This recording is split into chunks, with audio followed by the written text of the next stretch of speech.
Hello everyone.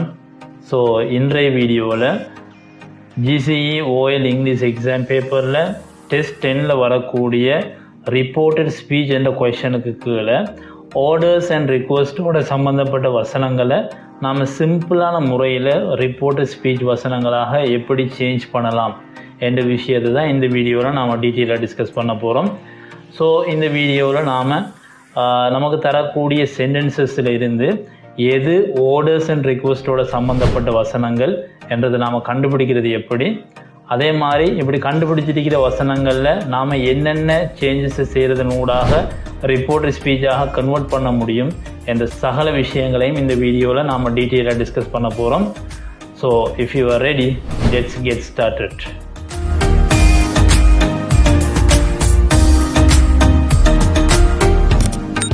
So reported ஸ்பீச்சை பொறுத்த வரைக்கும் டெஸ்ட் 10ல் வரக்கூடிய ஒரு கொஷனாக காணப்படுது. ஸோ இந்த கொஷன் நாம் ஆல்ரெடி ஒரு வீடியோவில் டீட்டெயிலாக டிஸ்கஸ் பண்ணிக்கிறோம். இதில் நாம் என்னென்ன இம்பார்ட்டண்டான சேஞ்சஸ் எல்லாம் செய்ய வேண்டும் என்ற விஷயங்கள் நான் ஆல்ரெடி இதுக்கு முன்னாடி போட்ட வீடியோவில் நான் தெளிவாக எக்ஸ்பிளைன் பண்ணியிருக்கிறேன். இது வரைக்கும் அந்த வீடியோ பார்க்காத மாணவர்கள் அந்த வீடியோ பார்த்ததுக்கு பின்னால் நீங்கள் இந்த வீடியோவுக்கு வந்தீங்கன்னா தான் நான் சொல்லக்கூடிய விஷயங்கள் இதில் கண்டினியூஸாக உங்களுக்கு வழங்கக்கூடிய மாதிரி இருக்கும்.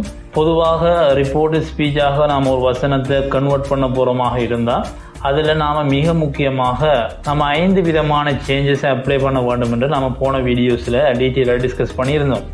ஸோ அந்த வகையில் அந்த 5 சேஞ்சஸையும் நீங்கள் பார்த்தீங்களாக இருந்தால் the first one is starting.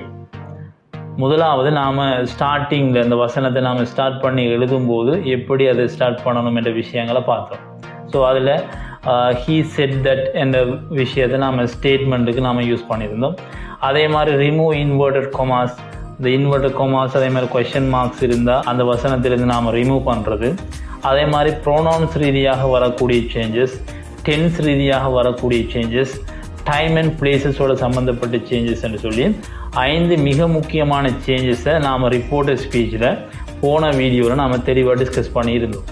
So இந்த வீடியோவில் நாம் ரிப்போர்ட்டட் ஸ்பீச்சில் ஒரு பகுதியாக வரக்கூடிய ஆர்டர்ஸ் அண்ட் ரிக்வஸ்ட், அதாவது நாம் ஒருவர்கிட்ட ஒரு விஷயத்தை இப்படி செய்யுங்க என்று சொல்லி சொல்கிறது அல்லது இப்படி ஒரு விஷயத்தை நம்ம வேண்டிக் கொள்வது. ஸோ இப்படியான ஆர்டர்ஸ் அண்ட் ரிக்வஸ்ட்டோட சம்மந்தப்பட்ட வசனங்களை நாம் எப்படி ரிப்போர்ட்டட் ஸ்பீச்சாக சிம்பிளாக மாற்ற முடியும் என்ற விஷயத்தை தான் இந்த வீடியோவில் நாம் பார்க்குறதுக்கு இருக்கிறோம்.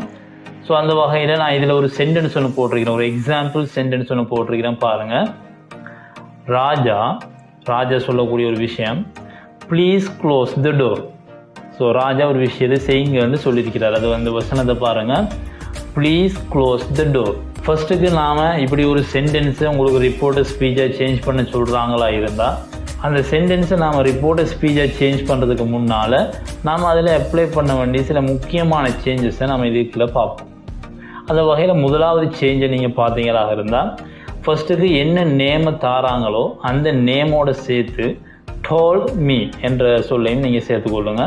ஃபார் அன் எக்ஸாம்பிள், உங்களுக்கு ராஜா என்ற சொல்ல தாராங்களாக இருந்தால் நீங்கள் போட வேண்டியது ராஜா டோல்ட் மீ.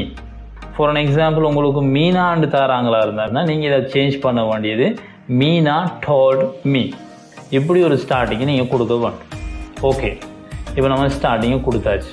இந்த ராஜா டோல்ட் மீ, இந்த டோல்ட் மீ என்ற சொல்லுக்கு பதிலாக நாம் ரிக்வெஸ்டட் மீ என்ற சொல்லையும் யூஸ் பண்ண முடியும்.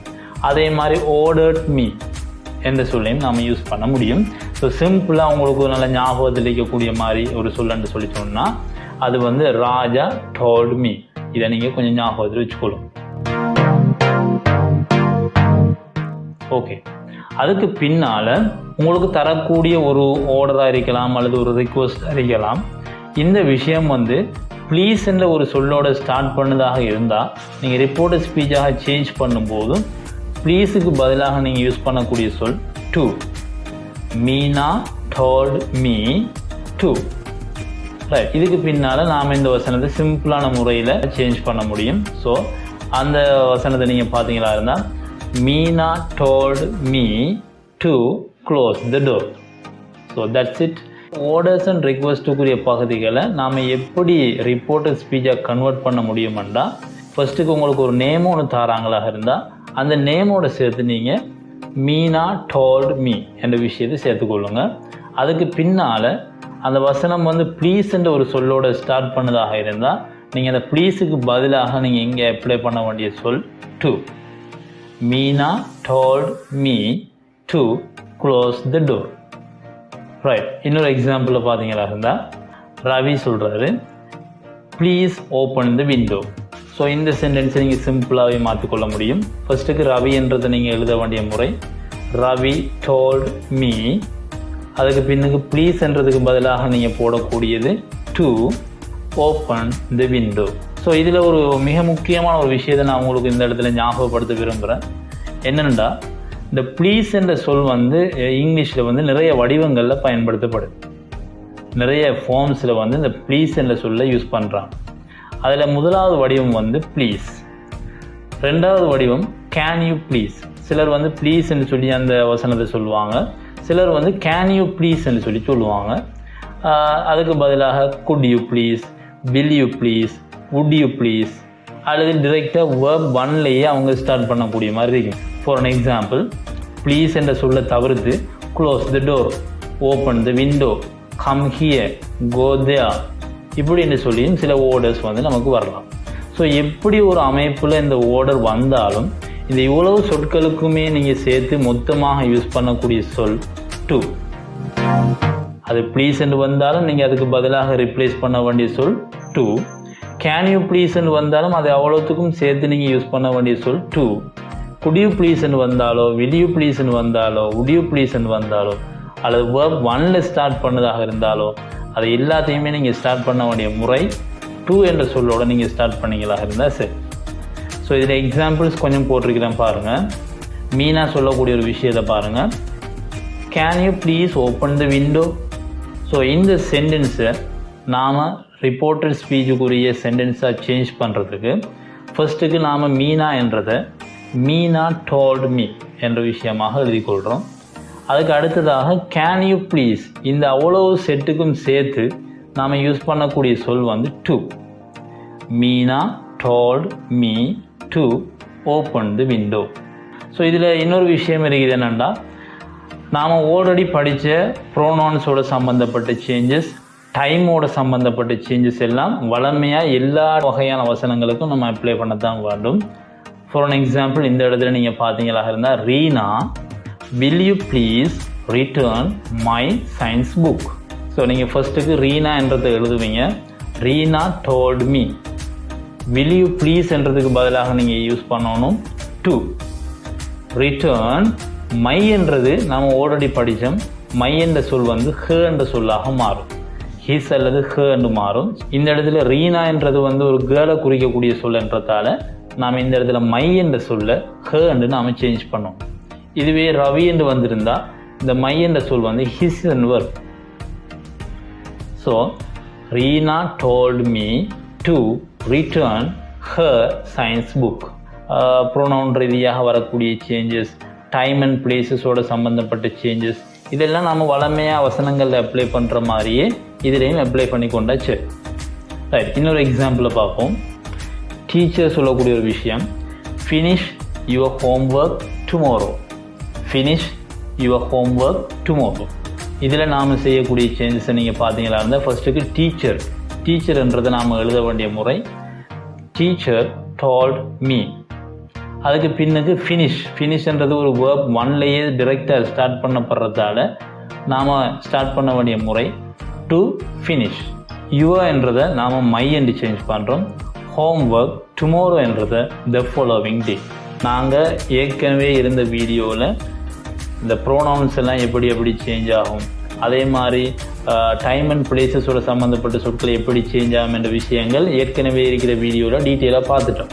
ஸோ அந்த வீடியோ நீங்கள் பார்த்துட்டு வந்து இந்த வீடியோ பார்த்தீங்கன்னா இன்னும் அதில் உள்ள விஷயங்கள் கிளியராக புரியும்னு நினைக்கிறேன்.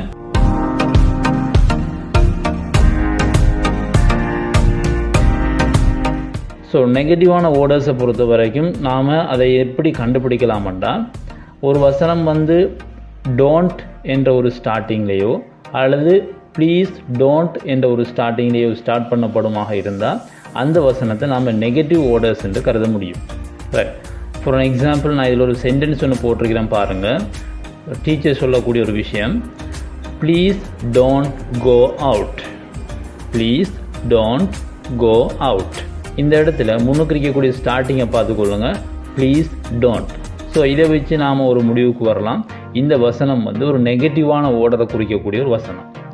ஸோ நம்ம எப்படி ஒரு பாசிட்டிவான ஓர்டரில் ப்ளீஸ் என்ற சொல்லுக்கு பதிலாக டு என்ற சொல்லை யூஸ் பண்ணோமோ, அதே மாதிரி இந்த இடத்துல ப்ளீஸ் டோன்ட்டுக்கு பதிலாக நாம் யூஸ் பண்ணக்கூடிய சொல் not to.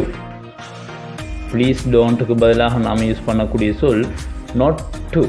அப்போ இந்த வசனத்தை நாம் சேஞ்ச் பண்ணமாக இருந்தால், teacher told me not to go out. So நாம் டீச்சர்ன்றதை டீச்சர் told me என்று எழுதுகிறோம். அதே மாதிரி ப்ளீஸ் டோன்ட்டுக்கு பதிலாக நாம் யூஸ் பண்ண போகிறது not to. இன்னொரு எக்ஸாம்பிள் நீங்கள் பார்த்தீங்களாக இருந்தால், மோகன் சொல்லக்கூடிய ஒரு விஷயம், don't take my purse, don't take my purse. So இந்த வசனத்தில் நாம் சேஞ்ச் பண்ண போகிற விஷயம், மோகன் என்றதை நாம் எழுத போகிறோம் மோகன் told me. ரெண்டாவது டோன்ட் என்றதை நாம் எழுத போகிறது not to. Take my purse என்றது வந்து ஹிஸ் பர்ஸ் என்று வரும். நெகட்டிவ் ஓர்டரை நாம் எப்படி கண்டுபிடிக்கணுமாக இருந்தால், ஒரு சென்டென்ஸ் டோன்ட் என்ற சொல்லையோ அல்லது ப்ளீஸ் டோன்ட் என்ற சொல்லையோ ஸ்டார்ட் பண்ணப்படுமாக இருந்தால், அந்த சென்டென்சஸ் வந்து நம்ம நெகட்டிவ் ஓர்டர்ஸாக கருத முடியும். ஸோ அப்படியான சென்டென்சஸுக்கு நாம் ரிப்போர்ட் ஸ்பீச் எழுதும் போதும் நாம் not to என்ற ஒரு ஸ்டார்டிங்கோட நம்ம மாற்ற முடியும். நல்லா ஞாபகத்தில் வச்சுக்கொள்ளுங்க, ப்ளீஸ் டோன்ட் என்ற சொல்லோ அல்லது டோன்ட் என்ற சொல்லோ வசனத்துக்கு முன்னால் வந்தால் மட்டும்தான் அதை நாம் நெகட்டிவான ஓர்டர்ஸாக கருத முடியும். டோன்ட் என்ற சொல்ல வந்து நீங்கள் இடையில் காண்றீங்களாக இருந்தால் அந்த வசனத்துக்கு நாம் not to என்ற சொல்ல அப்ளை பண்ண முடியாது. Okay, so that's all for today. So in our next video, I'll meet you with a new content. Thank you very much.